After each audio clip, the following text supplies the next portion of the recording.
In my attempt to be a consistent recipe creator, I'm just going to wing it and I'm going to make this recipe and taste test it all in one. I have this pack of tofu that I need to use before it expires. So I'm going to make tofu tinga tostadas.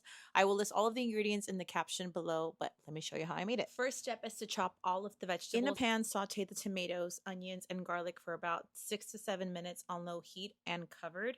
While that simmers, drain the tofu, squeeze out as much liquid as you can, and pat dry before shredding it.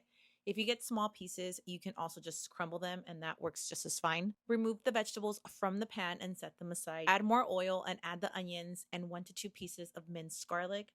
As soon as the garlic gets toasty, add the shredded tofu and press down. You want to get the tofu as crispy as possible. I added a little bit of salt and oregano, and once it gets to this color, add 1 whole chopped tomato.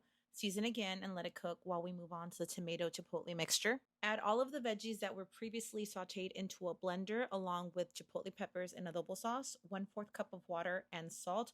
You can add whatever seasoning you like. I don't really cook with chicken bouillon, but if you like it, add it. You do you, boo. It's your recipe. It's going to be your food, so do what you want. I ended up adding the whole can of peppers because that one little pepper didn't do it for me.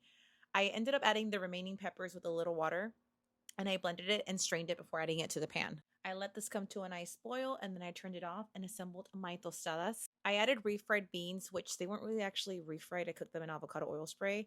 And I added the tofu tinga, panela, avocado, lime, and my favorite salsa huichol, arriba nayarit. And finally, the taste test. And I will definitely be making these again. And I think it's a cool way to switch it up from your regular protein if you're trying to eat less meat.